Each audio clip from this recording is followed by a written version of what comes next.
ജീവിതത്തിന്റെ വിജയപ്രദമായ 7 അടിസ്ഥാന ഘടകത്തെ കുറിച്ച് അല്പ ലഭിച്ചിരിക്കുന്ന സമയത്തിനുള്ളിൽ അത് ഓർപ്പിക്കുവാൻ ഞാൻ ആഗ്രഹിക്കുന്നു.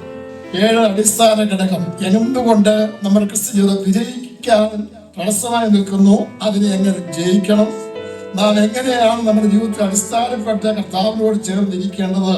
ഒന്നാമത്തെ ഭാഗം റോമാലേഖനം 12-ാം അധ്യായം 1-2 റോമർ ചാപ്റ്റർ 12:1-2. ഒരു വാക്ക് പ്രാർത്ഥിക്കുക. പരിശുദ്ധനായ ദൈവമേ, പിതാവേ, അനുഗ്രഹീതമായി പകൽക്കാലം നന്ദിയോടെ നിന്നെ സ്തുതിക്കുന്നു. നിങ്ങൾ പാടി ദൈവത്തെ ആരാധിപ്പാനും സ്തുതിക്കുവാനും ദൈവശബ്ദം കേൾപ്പാൻ ഞങ്ങളെ സഹായിച്ചു. വീണ്ടും കർത്താവിന് മുഖത്തേക്ക് നോക്കുവാൻ ദൈവം നിങ്ങളെ സഹായിച്ചു. നന്ദിയോടെ സ്തോത്രം ചെയ്യുന്നു. ഞങ്ങളുടെ ആരാധന ക്രിസ്തീയ ജീവിതം ദൈവത്തിന് പ്രസാദമായി തീരുവാൻ ഞങ്ങളെ സമ്പൂർണമായി സമർപ്പിക്കുന്ന കർത്താവേ, അതിനാൽ ഞങ്ങളെ ശക്തീകരിച്ചാട്ട് യേശുവിൻ നാമത്തിൽ അപേക്ഷിക്കുന്നു. കൃപയോട് കേൾക്കുമാറാകണമേ. ആമേൻ. ഹല്ലേലൂയ. ധാരാളം പ്രാവശ്യം ഈ തിരുവെഴുത്ത് നമ്മൾ വായിക്കുകയും ധ്യാനിക്കുകയും ചിന്തിക്കുകയും ചെയ്തിട്ടുണ്ട്. ആകയാൽ സഹോദരന്മാരെ, നിങ്ങൾ എന്ത് ചെയ്യണം? നിങ്ങളുടെ ശരീരങ്ങളെ ജീവനും വിശുദ്ധിയും ദൈവത്തിന് പ്രസാദമുള്ള യാഗമായി നിങ്ങളെ തന്നെ സമർപ്പിപ്പി.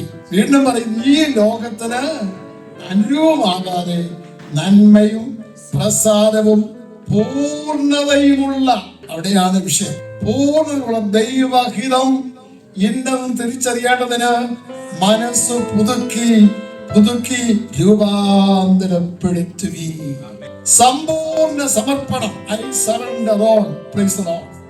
നമ്മുടെ കർത്താവിന്റെ സന്നിധിയിൽ നമ്മെ പൂർണ്ണമായി സമർപ്പിച്ച് ജീവിക്കുമ്പോഴാണ് ദൈവം നമ്മിൽ പ്രസാദിക്കും. മാത്യു ചാപ്റ്റർ 7:21-27 വായിച്ചു നോക്കുമ്പോൾ അവിടെ വിശദീകരിക്കാൻ സമയമില്ല. മാത്യു 7:21-27.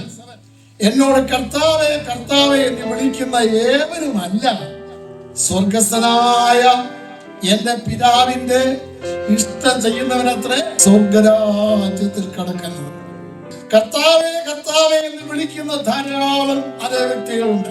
ഹിന്ദുമാർഗത്തിൽ തന്നെ അനേകം രഹസ്യമായി പ്രാർത്ഥിക്കുന്നവരെ എനിക്കറിയാം, ബൈബിൾ വായിക്കുന്നവരെ അറിയാം. അവർക്ക് പരസ്യമായിട്ട് ഇറങ്ങാനുള്ളതായ പല പ്രശ്നങ്ങളുണ്ട്. അത് ക്രിസ്ത്യാനികളുടെ ഭാഗത്ത് തന്നെ കർത്താവേ കർത്താവേ എന്ന് വിളിക്കുകയും മറ്റ് പല വഴികളിൽ കൂടെ പോവുകയും അവര് ദൈവപ്രമാണത്തിന് വിരുദ്ധമായി ജീവിക്കുകയും ചെയ്യുന്നവരുണ്ട്. മദ്യത്തിനും മയക്കുമരുന്നിനും ലോകത്തിന്റെ മോഹത്തിനും പാപത്തിനും ഒക്കെ അനുസരിച്ച് ലോകമോഹത്തിനും ഒത്തവണ്ണം പോകുന്നവരുണ്ട്. അതും വേണം ഇതും വേണം, കർത്താവിനും വേണം. കർത്താവ് പറയുന്നു, അങ്ങനല്ല, എന്നോട് കർത്താവേ കർത്താവേ എന്ന് വിളിക്കുന്ന ഒരുത്തരും പോകത്തില്ല, സ്വർഗസ്ഥനായ എന്റെ പിതാവിന്റെ ഇഷ്ടം ചെയ്യുന്നതിനത്രേ സ്വർഗരാജ്യത്തിൽ കടക്കും. പ്രിയ ജോയൽ ഒരു കാത്തലിക്സ് ബാക്ക്ഗ്രൗണ്ടിൽ നിന്നാണ് വിശ്വാസത്തിലേക്ക് വന്നതെന്ന് പറഞ്ഞല്ലോ. ആരെ എത്രയോ അനാചാരങ്ങൾ അവരുടെ മധ്യത്തിലുണ്ട്. വിഗ്രഹാരാധന തുടങ്ങി മരിച്ചവരോടുള്ള പ്രാർത്ഥന, മനുഷ്യരുടെ പ്രാർത്ഥന, അത് മറ്റ് പാപം മോചനത്തിന് വേണ്ടിയുള്ളതായ കർമ്മങ്ങൾ, ഇതൊന്നും വചനത്തിന് അടിസ്ഥാനമല്ല. വചനത്തിന് അടിസ്ഥാനം കർത്താവിനെ പൂർണ്ണ ഹൃദയത്തോടെ അനുസരിക്കുക, ജീവിക്കുക, സമർപ്പിക്കുക. ഞാനൊരു പാരമ്പര്യ ക്രിസ്ത്യ വിഭാഗത്തിൽ CSI വിഭാഗത്തിൽപ്പെട്ട വ്യക്തിയായിരുന്നു. എന്റെ വീട്ടിൽ നിന്ന് വിശ്വാസത്തിലേക്ക് ആദ്യം വരുന്നത് എന്റെ ജ്യേഷ്ഠ സഹോദരൻ സഹോദരിയുമാണ്. അവര് വീട്ടിൽ നിന്നും സ്നാനപ്പെട്ടപ്പോൾ ഒരുപാട് എതിർപ്പുകളും വീട്ടിൽ നിന്ന് പുറത്താക്കപ്പെട്ട അനുഭവം ഉണ്ടായി. അതിനെ തുടർന്നാണ് ഞാൻ ഈ സത്യത്തിലേക്ക് മുൻപോട്ട് വരുവാനിടയായത്. എന്തെല്ലാം പ്രതികൂലം വന്നാലും വിളിച്ച ദൈവം വിശ്വസ്തൻ. ആമേൻ. ആരെല്ലാം 6 സഹോദരങ്ങളുണ്ട്, അവരൊക്കെ എതിരായിട്ട് നിന്നാലും ദൈവം അനുകൂലമെങ്കിൽ പ്രതികൂലം ആരുമില്ല. ഇന്ന് അവരെല്ലാവരും കർത്താവിനെ സഹിപ്പാൻ ദൈവമിടയാക്കി തീർത്തു. നമ്മുടെ പ്രാർത്ഥനയും ജീവിതവും ദൈവത്തിന് പ്രസാദമായി തീർന്നാൽ നമ്മുടെ കുടുംബങ്ങളിൽ, പ്രിയ സഹോദരൻ ജോയ് ഒറ്റയ്ക്ക് ഇറങ്ങിയാലും പേടിക്കേണ്ട, നിന്റെ ഭവനത്തോടെ എല്ലാവരെയും ദൈവം രക്ഷിപ്പാൻ ശക്തൻ. നമ്മുടെ ജീവിതം ദൈവത്തിൽ സമർപ്പിച്ചാൽ മതി, ദൈവങ്ങളുടെ അത്ഭുതം പ്രവർത്തിക്കും. അത് പ്രാർത്ഥിക്കാം. അതുകൊണ്ട് ഈ ലോകത്തിന് അനുരൂപമായിട്ട് അനേകം ഓടുമ്പോൾ സ്തോത്രം, ആരുടെ ഒരല്പം മദ്യപിച്ചാലും കുഴപ്പമില്ല, ആലിക സിഗരറ്റ് വലിച്ചാലും കുഴപ്പമില്ല, പള്ളിക്ക് കൊടുക്കേണ്ടത് കൊടുത്തിട്ട് പോയാൽ മതി, ആർക്കും അവരെ മറ്റോ പാപമൊന്നും ചെയ്യുന്നില്ലെന്ന് പറഞ്ഞാലും ദൈവത്തിന്റെ ഹിതപ്രകാരം നിന്നെ സമർപ്പിക്കാത്തിടത്തോളം കാലം ദൈവത്തിന് പ്രസാദം ഉണ്ടാകത്തില്ല. ആ മത്തായിയുടെ സുവിശേഷം നമ്മൾ വായിച്ചു, മാത്യു ചാപ്റ്റർ 7-ലെ അത് 2 ഭവനം, ഒന്ന് പാറമേൽ അടിസ്ഥാനമിട്ട ഒരു ഭവനം, 2 മണലിന്മേൽ അടിസ്ഥാനമിട്ട ഭവനം. മണലിന്മേൽ അടിസ്ഥാനമിട്ട ഭവനത്തിന്റെ അവസാനം എന്ത് സംഭവിച്ചു? വൻമഴ ചൊരിഞ്ഞു, കാറ്റടിച്ചു, ആ വീടിന്മേൽ അടിച്ചു, അത് തകർന്നു പോയി. എന്നാൽ പാറമേൽ അടിസ്ഥാനമിട്ട ഭവനം, വൻമഴ അവിടെ ഉണ്ടായി, കാറ്റ് പഠിച്ചു, പ്രതികൂലം ഉണ്ടായി, പക്ഷെ ഉറച്ചു നിന്നു. വിശ്വാസ ഗോളത്തിൽ അനേകർ ഉറച്ചു നിൽക്കാൻ കാരണം അടിസ്ഥാനം ശക്തിയുള്ളതാണ്. യേശുക്രിസ്തു എന്ന അടിസ്ഥാനമല്ലാതെ വേറെ യാതൊരു അടിസ്ഥാനവും ഇല്ല, ഇടാൻ പാടില്ലെന്നാണ് പ്രമാണം. രണ്ടാമത്, സമ്പൂർണ്ണ ആശ്രയം ദൈവത്തിൽ മാത്രമായിരിക്കും. നമ്മൾ പാട്ടുപാടിയതുപോലെ നമ്മുടെ സഹായം ആകാശം ഭൂമി ഉണ്ടാക്കിയ പുസ്തകം 3:5 ഒന്ന് വായിച്ചു നോക്കാം. പൂർണ്ണ ഹൃദയത്തോടെ യഹോവയിൽ ആശ്രയിപ്പീൻ. ഇസ്രായേൽ മക്കളുടെ മരുഭൂമി യാത്രയിൽ അവർക്ക് ആഹാരം കൊടുക്കുവാൻ വേറെ യാതൊരു സംവിധാനവുമില്ല. ആ ഓരോ ദിവസവും വേണ്ട ആഹാരം ദൈവം മാത്രം വേണം കൊടുക്കാൻ. അവരുടെ ഭക്ഷണത്തിന് വേണ്ടി രാവിലെ തോറും മന്ന കൊടുത്തവൻ, തക്ക സമയത്ത് കാടപ്പക്ഷിയെ കൊടുത്തവൻ, അവരെ പാറയിൽ നിന്നുള്ളതായ ജീവനുക്കളെ കൊടുത്തവൻ. ആ ദൈവത്തിൽ ആശ്രയിച്ച വ്യക്തികളെ ദൈവം ഒരിക്കലും ലജ്ജിപ്പിച്ചിട്ടില്ല. അപ്പൊ നമ്മുടെ ആശ്രയം വേറെ എങ്ങുമില്ല. എല്ലാരും കൈവിട്ടേക്കാം. എന്റെ അപ്പനും അമ്മയും എന്നെ മറന്നാലും ദൈവം എന്നെ മറക്കത്തില്ല. ദാവീദ് പറയുന്നുണ്ട്, അവന്റെ വീട്ടിൽ താൻ ആടുകളെ തീറ്റിക്കൊണ്ട് വനാന്തരത്തിലായി, എന്നെ വിളിച്ചില്ല. അപ്പനും അമ്മയും മറന്നുപോയി. പക്ഷേ അഭിഷേകപാത്രം എടുത്തപ്പോൾ ദൈവം പറഞ്ഞു, ഇവരെ ആരേ ഞാൻ തിരഞ്ഞെടുത്തില്ല. ഇനി ഒരുത്തനുണ്ട്, അവൻ ഇവിടെ ആടിനെത്തി, അവനെ വിളിച്ചു വരുത്താൻ പറഞ്ഞു. അവനെ വിളിച്ചു വരുത്തി അവന്റെ മേൽ അഭിഷേകത്തിന് തൈലം ഒഴിച്ചു. 26 പറയുമ്പോൾ യഹോവയിൽ ആശ്രയിക്കുക, യഹോവ തന്നെ ആശ്രയമായിരിക്കുകയും ചെയ്യുന്നവനാണ്. അപ്പൊ ക്രിസ്ത്യ ജീവിതം 1 സമർപ്പണം, 2 ആശ്രയം കർത്താവിൽ മാത്രം, 3 സമ്പൂർണ്ണ സന്തോഷത്തിന്റെ ജീവിതമാണ് ക്രിസ്ത്യ ജീവിതം. ഫിലിപ്പിയ ലേഖനം 4:4, ഫിലിപ്പിയർ 4:4 അവിടെ പറയുന്നത്, കർത്താവിൽ എപ്പോഴും സന്തോഷിപ്പി. വിളിച്ചു നിർത്തി പറഞ്ഞു, അത് ഞാൻ ഉണ്ടാക്കിയിരിക്കുന്ന ഈ വലിയ വിഗ്രഹത്തെ നീ വന്ദിച്ചില്ലെങ്കിൽ നിങ്ങളെ തീയിലേക്ക് വലിച്ചെറിയുമെന്ന് പറഞ്ഞു. അവർ പറഞ്ഞില്ല, ഞങ്ങൾ സേവിക്കുന്ന ദൈവമുണ്ട്. ആ ദൈവം ഞങ്ങളെ രക്ഷിച്ചാലുമില്ലെങ്കിലും ഈ വിഗ്രഹത്തെ ഞങ്ങൾ ഒരിക്കലും വന്ദിക്കത്തില്ല. അവർ ധൈര്യത്തോടെ നിന്നു. അവരെ വലിച്ച് തീയിലേക്ക് എറിഞ്ഞു. എറിഞ്ഞ് ആരാചാരന്മാരെ തീ കത്തി ചാരമായി. അവരുടെ ശരീരത്തിൽ യാതൊരു ചൂടും തട്ടിയിട്ടില്ല. അവർ ദൈവത്തിൽ മാത്രം ആശ്രയിച്ചവരെ അവർക്ക് അവിടെ സന്തോഷിപ്പാൻ കഴിഞ്ഞു. അതേ സ്തോത്രം. അവരുടെ നടുവിലേക്ക് കർത്താവ് ഇറങ്ങി വന്നു. പ്രിയമുള്ളവരെ, കഴിഞ്ഞ നാളുകളിൽ എത്രയോ സന്ദർഭങ്ങളിൽ നമ്മുടെ കഷ്ടതയും എല്ലാവരും നമ്മെ കൈവിട്ടപ്പോൾ കൈവിടാത്ത കർത്താവ് ഇറങ്ങി വന്നിട്ടില്ലേ? എല്ലാ വഴി അടയപ്പെട്ടപ്പോ തക്ക സമയത്ത് ഇറങ്ങി ഒന്ന് വഴി തുറന്നിട്ടില്ലേ? ആദ്യം മോശയും ജനവും ചെങ്കടലിന്റെ കരയിൽ നിൽക്കുമ്പോൾ ആകാശത്തിലേക്ക് നോക്കി, സ്വർഗത്തിലേക്ക് നോക്കി പ്രാർത്ഥിച്ചു. ദൈവം തക്ക സമയത്ത് ചെങ്കടലിനെ വെട്ടി തുറന്ന് റോഡുണ്ടാക്കി കൊടുത്തു. ആ ദൈവം നമ്മുടെ ദൈവം. ദൈവത്തിൽ ആശ്രയിക്കുന്നവർ ഒരിക്കലും ലജ്ജിപ്പിക്കുന്ന ദൈവമല്ല. ആ കർത്താവ് എല്ലാ നാളും നമ്മോട് കൂടെ ഇരിക്കുന്നവരാണ്. കർത്താവിന് മഹത്വം. എപ്പോഴും സന്തോഷകരമാണെങ്കിലും ഇതൊരു പോർക്കള ജീവിതമാണ്. ഇത് പട്ടുമത്തേനെ മാത്രം ജീവിതമല്ല, പോർക്കളത്തിൽ നാം നിൽക്കുകയാണ്. പോരാട്ടമുണ്ട്. എഫേസ്യർ 6-ാം അധ്യായത്തിൽ 12-ാം വാക്യം, എഫേസ്യർ 6:12 അവിടെ പറയുന്നത്, നമുക്ക് പോരാട്ടമുണ്ട്. ആരോടാണ്? ആ ജഡരക്തങ്ങളോടല്ല, വാഴ്ചകളോട്, അധികാരികളോട്, അന്ധകാരത്തിന്റെ ലോകാധിപതിയോട്, സ്വർലോകത്തിലെ ദുഷ്ടാത്മസേനയോടത്രേ നമുക്ക് പോരാട്ടമുണ്ട്. ദൈവപുത്രനായ കർത്താവ് ലോകത്തിൽ വന്ന് ആത്മീയ സ്തോത്രം. ഉപവാസത്തിന് ശേഷം വിശന്നു. അപ്പോൾ സാത്താൻ അടുത്തു വന്നു. എപ്പോഴാ സാത്താൻ വരുന്നത്? നിന്റെ കട്ടതയോടെ നടുവിൽ ചോദിക്കും, നീ ദൈവത്തെ സേവിച്ചിട്ട് എന്തോ കിട്ടി? എന്റെ കൂടെ വാ, ഇവിടെ വന്ന് മുട്ടുകുത്താൻ ഞാൻ നിനക്കെല്ലാം തരാം, പണം തരാം. നേരം തരുമ്പേ പാസ്റ്റർ പറഞ്ഞ പോലെ ആ ഡൽഹിയിലുള്ള സഹോദരിയുടെ ജോലി നഷ്ടപ്പെട്ടു. യാതൊരു മാർഗവുമില്ലാതെ ഒറ്റപ്പെട്ടു പോയി. അവിടെ കണ്ണുനീരിനെ സ്വർഗം മാനിച്ചപ്പോൾ ദൈവം അവിടെ കൈ പിടിച്ചുയർത്തി. ഒരു യോസേഫിനെ കാരാഗൃഹത്തിൽ നേരെ പ്രമോഷൻ കൊടുത്തത് അവിടുത്തെ ഭരണതലത്തിന്റെ 1ാം സ്ഥാനത്തേക്ക്. ദൈവമക്കളെ, കഴിഞ്ഞ നാളുകളിൽ പലരും നമ്മെ മറന്ന സ്ഥാനത്ത് മറക്കാത്ത ദൈവം നമ്മെ പേര് പിടിക്കുക.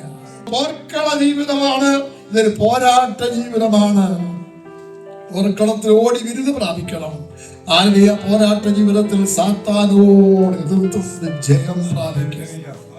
എത്ര പ്രശ്നങ്ങൾ വന്നാലും പിടിച്ച ദൈവം വിശ്വസ്തനായി നമ്മെ അന്ത്യത്തോളം നടത്തുവാൻ ശക്തനാകിയാൽ ദൈവത്തെ സ്തുതിക്കാം. സ്തോത്രം. അടുത്തത് 5-ാമത്തേത് പ്രത്യാശ ജീവിതമാണ്. പ്രത്യാശ. എന്താണ് ഈ പ്രത്യാശ? റോമാലേഖനം എടുക്കാം. റോമ 5 അതിന്റെ 1 മുതൽ 5 വരെയുള്ള വാക്യം വായിക്കാം. നമുക്ക് ദൈവത്തോട് സമാധാനമുണ്ട്. ഇന്ന് അനേകർക്ക് സമാധാനമില്ല. ഇന്നലെ ഒരു മെസ്സേജ് ഇങ്ങനെ വാട്സപ്പിലൂടെ വായിച്ചു. ഒരു ഡോക്ടർ ആത്മഹത്യ ചെയ്തു. ഡോക്ടറുടെ വിദ്യാഭ്യാസം ഇല്ലാഞ്ഞിട്ടാണോ, പണമില്ലാഞ്ഞിട്ടാണോ, ജോലിയില്ല, ഒന്നുമല്ല, സമാധാനമില്ല. ഓരോ ദിവസവും നമ്മുടെ ചുറ്റുപാടില് ലോകത്തിന്റെ നാനാ ഭാഗത്ത്, പ്രത്യേകിച്ച് എനിക്ക് തോന്നുന്നു അത് കേരളത്തിൽ ഏറ്റവും കൂടുതലാണ്, അത് ചെറിയ വിഷയത്തിന് ആത്മഹത്യ ചെയ്തുകൊണ്ടിരിക്കുക. എന്താ കാര്യം? ദൈവം അവരുടെ ജീവിതത്തിൽ ഇല്ല. ദൈവം ഉണ്ടെങ്കിലേ സമാധാനം ഉള്ളൂ. ഇവിടെ വായിച്ച വിശ്വാസത്താൽ നീതീകരിക്കപ്പെട്ടിട്ട് നമ്മുടെ കർത്താവായ യേശു ക്രിസ്തു ദൈവത്തോട് സമാധാനമുണ്ട്. അടുത്ത വാക്യം, അവൻ മൂലം നമുക്ക് വിശ്വാസത്താൽ ഒരു വലിയ പ്രവേശനം ലഭിച്ചിരിക്കുന്നത്. എവിടെയാണ് നമ്മുടെ പ്രത്യാശ? എന്താണ്? നാം ദൈവതേജസ്സിന്റെ പ്രത്യാശയിൽ പ്രശംസിക്കുന്നു. പിന്നെ കഷ്ടത സഹിഷ്ണുതയും സഹിഷ്ണുതയും സിദ്ധപ്രത്യാശയും. ഹല്ലേലൂയ.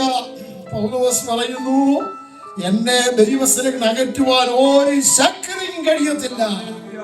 ഉയരത്തിനോ ആഴത്തിനോ ഇപ്പോഴതിനോ വരുവാനുള്ളതിനോ ഭൂതന്മാർക്ക് പോലും കഴിയത്തില്ല. അവിടെ ഉറപ്പ്, ധൈര്യം. എന്തെല്ലാം പ്രതികൂലം വന്നാലും ഇതിനെ ഉറപ്പിച്ചു നിർത്തുന്നത് കർത്താവാണ്. നമ്മുടെ പ്രത്യാശയ്ക്ക് എന്ത് വരുന്നില്ല? ഭംഗം വരുന്നില്ല. നമ്മുടെ പ്രത്യാശ നാഥന്റെ പ്രത്യക്ഷതയേറ്റവും സമീപിച്ചിരിക്കുന്നു. കാലങ്ങളിൽ സംഭവങ്ങൾ വിളിച്ചു പറയുന്നു, ഇതാ ഞാൻ വേഗം വരുന്നു. ഇനി മറ്റൊരു കാര്യമുള്ളത് മാതൃകാ ജീവിതമാണ്. നമുക്ക് മറ്റുള്ളവർക്കൊരു മാതൃകയാണ്.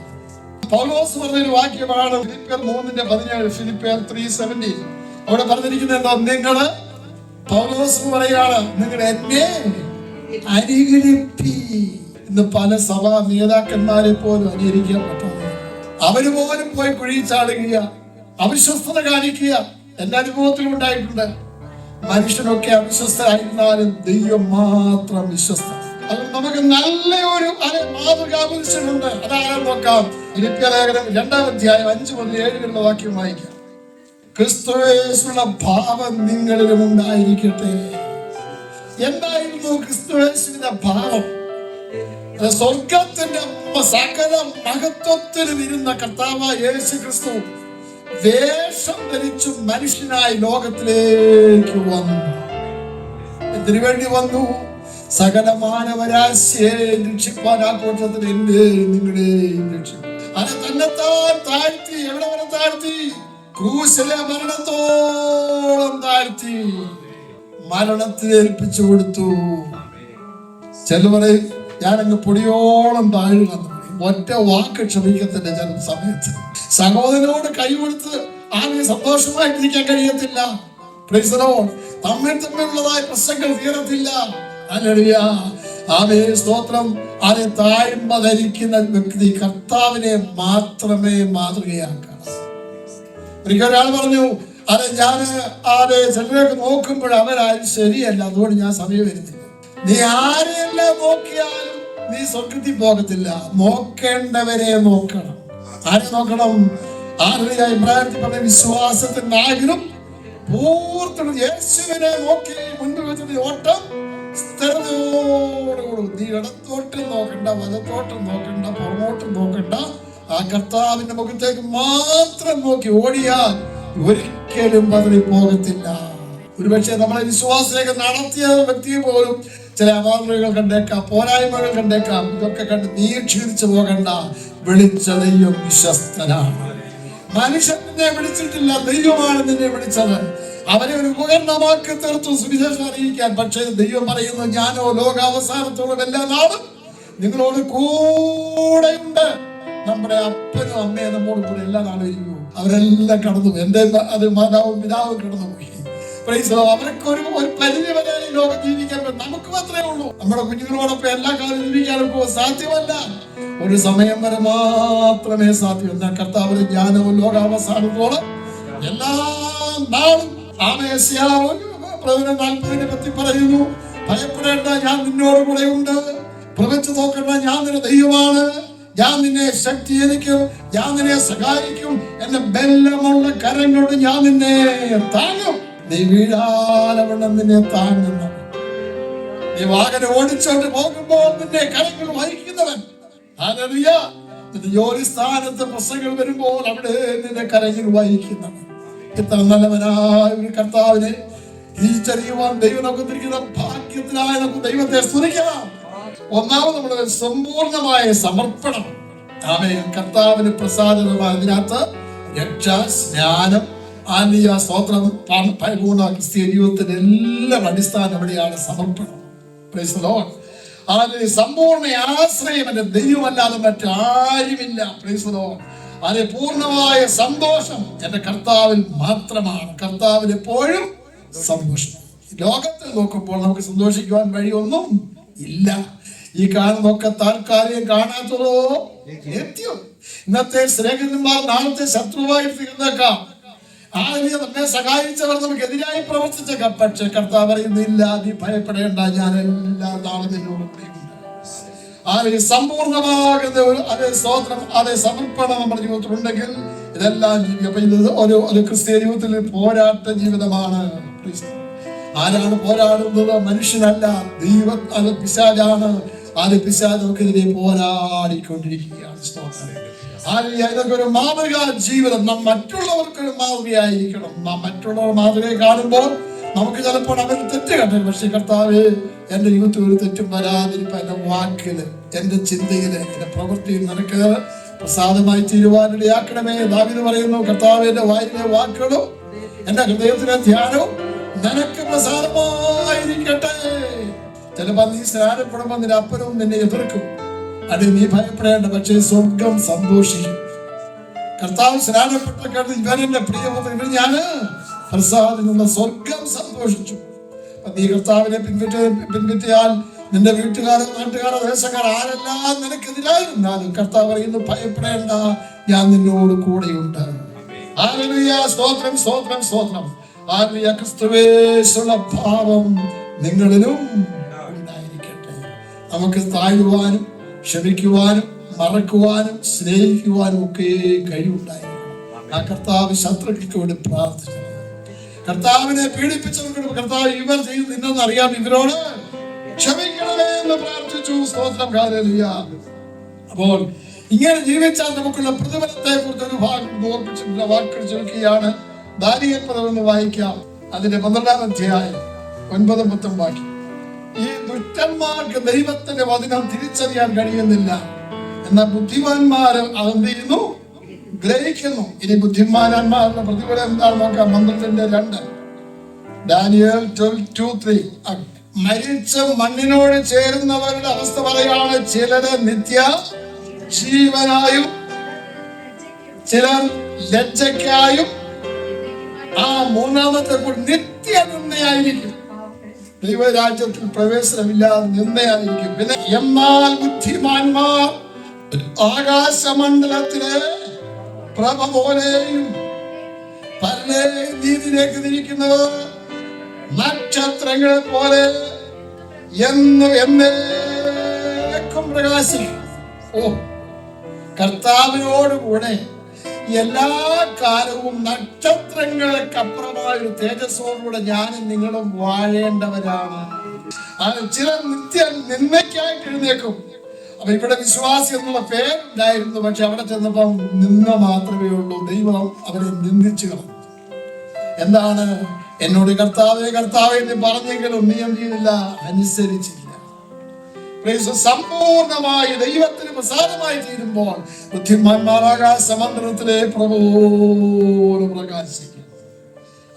വെളിപ്പാട് 20:4-5 വാക്യം വായിക്കുമ്പോൾ റെവലേഷൻ 24:5 വായിക്കുമ്പോൾ 1000 വർഷം കർത്താവിനോടുകൂടെ സ്വർഗത്തിൽ പോയ കർത്താവിനോടുകൂടെ നാം ഭൂമിയിലേക്ക് ഇറങ്ങി വരും. 1000 വർഷം കർത്താവിന്റെ വാഴും. ആമേൻ, ഹല്ലേലൂയ. അതിന്റെ 20-2-3 വാക്യത്തിൽ വായിക്കുന്നു, പിശാചിനെ 1000 വർഷത്തേക്ക് ബന്ധിച്ച് അവനെ അറസ്റ്റ് ചെയ്ത് തടവിലാക്കി കളയും. അനന്തരം വീണ്ടും കർത്താവ് എന്ത് ചെയ്യുന്നു? ഈ ഭൂമിയെ മുഴുവൻ അഗ്നിയാൽ അത് ദഹിപ്പിച്ച് കളയും. ഹല്ലേലൂയ. കർത്താവും തന്റെ സഭയ്ക്ക് വേണ്ടി ഒരുക്കപ്പെട്ടിരിക്കുന്ന ആ സ്വർഗീയ സൗധത്തിലേക്ക് നമ്മെ പ്രവേശിപ്പിക്കും. നമുക്കായി ഒരുക്കിയിരിക്കുന്ന സ്വർഗീയ രാജ്യം ഒരുക്കിയിട്ട് എത്രയും വേഗം എന്ന കർത്താവിന്റെ അടുക്കിലേക്ക് നാം എത്രയും കടമയല്ല. നാം പ്രാർത്ഥന കർത്താവ് പഠിപ്പിച്ച ഒരു പ്രാർത്ഥനയുടെ കർത്താവ് സ്വർഗത്തിലെ പോലെ ഭൂമിയിലും ആകണം. അത് ഈ ഭൂമിയിൽ തന്നെ പിന്നെ കർത്താവിനോടുകൂടെ ആ പുതുവാന ഭൂമിയിൽ കർത്താവിനോടുകൂടെ വാഴുവാനുള്ള അവസരം പിന്നെ ഒരുക്കിയിരിക്കുകയാണ്. പ്രിയമുള്ളവരെ, ഈ ക്രിസ്ത്യ ജീവിതത്തിന്റെ ഭാഗ്യം, ഇതിൻ്റെതായ സൗഭാഗ്യം എത്രയോ വലുതായിരിക്കുന്നു. ഒരു മനുഷ്യൻ സർവ്വലോകം നേടിയിട്ടും തന്റെ ആത്മാവ് നഷ്ടമാക്കിയാൽ അവന് എന്ത് പ്രയോജനം? നമ്മുടെ കർത്താവ് വാഗ്ദത്തം ഞാൻ വേഗം വരും. ആ പ്രത്യാശ ഒരുങ്ങിയിരിക്കാം. അതിനധികം